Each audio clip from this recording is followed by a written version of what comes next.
کسی خاتون نے تقریر کی ہے, وہ سب نے سنی ہوگی یوٹیوب پر, کہ یہ مسلمان جو ہیں 5 وقت صدائیں لگاتے ہیں لا الہ الا اللہ, اللہ کے سوا کوئی عبادت کے لائق نہیں ہے, یعنی یہ سارے جتنے بھی بت ہیں بھگوان ہیں سب کی نفی کر دی. مجھے وہ سورہ صاد کی آیات یاد آ رہی تھیں. انڈیا کی اسمبلی میں جس خاتون نے یہ نعرہ لگایا ہے نا, یہی نعرہ مشرکین مکہ نے لگایا تھا. محمد صلی اللہ علیہ وسلم نے ان کو بلایا اور سب کو کہا کہ ایک اللہ ہے جس نے بنایا ہے, اتنے سارے پتھروں کے بنے ہوئے بت یہ تمہارے بھگوان نہیں ہیں. تو اس پر مشرکین نے کیا کہا, اجعل الآلہۃ الہا واحدا, کیا اتنے سارے خدا سب غلط صرف ایک صحیح, ان ھذا لشیء یراد, اس میں محمد صلی اللہ علیہ وسلم کا ذاتی مفاد ہے, ورنہ اتنی غلط بات محمد جیسا آدمی صلی اللہ علیہ وسلم اتنی غلط بات نہیں کر سکتے. اس میں کوئی پیسے کھائے معاذ اللہ انہوں نے کہیں سے, کوئی مسئلہ ہے ان کا, یا اپنی کوئی نئی ریاست بنانا چاہتے ہیں. وانطلق الملأ منهم ان امشوا, اور نکل پڑے, چل پڑے, اٹھ پڑے. یہاں بھی قرآن یہ نہیں کہہ رہا کہ چلے گئے, نہ وانطلقا, نکل پڑے, اٹھ پڑے. یہ کہتے جیسے کپڑے جھاڑتے ہوئے نہیں اٹھتے کہ بھئی محمد نے جو ہمیں بلایا ہے صلی اللہ علیہ وسلم, یہ کوئی بات ہے. وانطلق الملأ منهم, اور جتنے سردار تھے قوم کے اٹھے, کپڑے جھاڑتے ہوئے جانے لگے اور کہنے لگے ان امشوا, چلو جی نکلو یہاں سے, امشوا چلو. جیسے سعودیہ میں کہتے ہیں نا چلو کوئی شلو, عربوں سے 6 کا لفظ نکلتا نہیں ہے تو شلو بولتے ہیں. وہ پاکستانی ہر جگہ خون پیتا ہے نا ان کا, جا کے یہ گھڑی کتنے کی ہے, وہ کہتے ہیں اتنے کی لوں گا, وہ کہتے ہیں شلو. تو وہ چلو کا بجائے کیا کہتے ہیں, شلو. شلو سنا ہوگا آپ نے, کیونکہ ہمیں عادت ہو گئی, یہاں پہ ہمیں پتہ ہے 6 گنا زیادہ قیمت بتائے گا تو وہیں سے کم کرنا. تو وہ پیٹ بھرے ہوئے ماشاء اللہ, ان کو اللہ نے وسائل بہت دیے ہیں, وہ کہتے ہیں اتنے کی لینی ہے لو ورنہ شلو. تو وانطلق الملأ منهم, جو سردار تھے وہ کہنے لگے شلو یہاں سے نکلو. واصبروا علی آلہتکم, اپنے معبودوں کو مضبوطی سے تھام لو, مضبوطی سے تھام لو. ان ھذا لشیء عجاب, کبھی کہتے تو بڑی عجیب عجیب باتیں کر رہے ہیں, حالانکہ آپ عجیب باتیں کر رہے ہو کہ خود کسی کو بنا رہے ہو اور اسی کے سامنے اپنی مرادیں پوری کر رہے ہو, اس سے بڑی عجیب بات کیا ہوگی. لیکن جمہوریت میں یہی ہوتا ہے کہ جو زیادہ جس طرف جائے نا اس کو لوگ فالو کرتے ہیں, چاہے وہ کتنی الٹی باتیں کر رہا ہو. تو وہ جب ہندو عورت تقریر کر رہی تھی نا اسمبلی میں, سنا ہوگا سب نے کہ موسلے یہ کہتے ہیں کہ ایک خدا ہے, تو مجھے اس کی تقریر سے ایمان اور تازہ ہو رہا تھا کہ موسلے کتنے اچھے ہیں.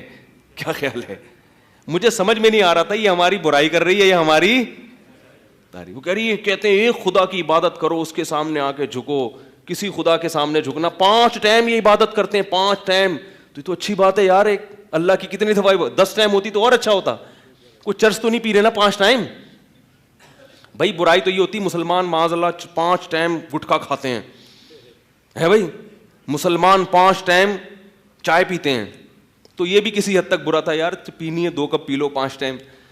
5 ٹائم یہ کیا پڑھتے ہیں, نماز پڑھتے ہیں. یہ سمجھ میں نہیں آ رہا تھا یہ برائی کر رہی ہے یہ کیا کر رہی ہے.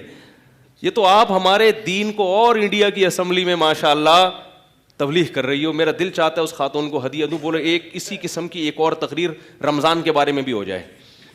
کیا خیال ہے, پھر زکوٰۃ کے بارے میں بھی ہو جائے کہ یہ اپنے مال میں سے 2.5% نکال دیتے ہیں غریبوں کے لیے.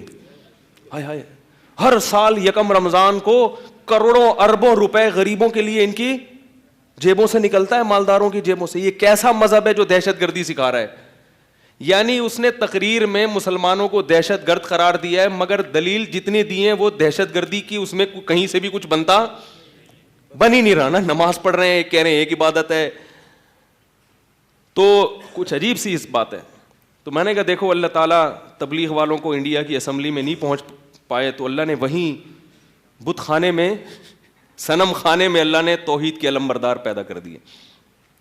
تو 2.5% کیا کرتے ہیں, یہ کروڑوں روپے راشن ڈالتے ہیں رمضان میں. خود رمضان کہتے ہیں نا, وہ رمضان میں یہ لوگ خود روزے رکھتے ہیں اور غریبوں کے گھروں میں راشن ڈال دیتے ہیں. اسلام دیکھو کتنی زکاتیں نکلتی ہیں رمضان میں, مزہ آ جاتا ہے. اتنا مزہ آتا ہے رمضان میں جب لوگ آتے ہیں, یہ فلانے کے, یہ میرے پاس بھی لوگ آتے ہیں, حضرت کوئی غریب ہو تو یہ میرا یہ راشن ہے اس کے گھر میں ڈلوا دیں. ہمیں بھی مزہ آتا ہے کسی کے غریب کے گھر میں جا کے.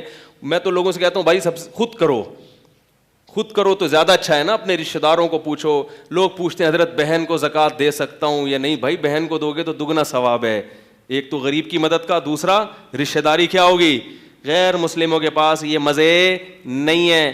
اور مسلمان کو اللہ کہتا ہے کھانا بھی کھلاؤ, اور قرآن کے الفاظ ہیں کہ اہل اسلام کی اللہ نے تعریف کی, ہمارے نیک بندے جب کسی کو کھانا کھلاتے ہیں غریب کو, انما نطعمکم, سورہ دہر 29واں پارہ, انما نطعمکم لوجہ اللہ, ہم تمہیں صرف اللہ کے لیے کھلا رہے ہیں. غریبوں کو کہہ رہے ہوتے ہیں اس وقت, لا نرید منکم جزاء ولا شکورا, ہمیں تم سے اس کا بدلہ نہیں چاہیے, شکریہ نہیں چاہیے, تھینک یو نہیں کہنا کھانے کے بعد, کہیں اجر کم نہ ہو جائے, کیونکہ ہم تمہیں اپنے فائدے کے لیے تو کھلا نہیں رہے, ہم تو کس کے لیے کھلا رہے ہیں, اس ایک خدا کو خوش کرنے کے لیے جو ایک ہے.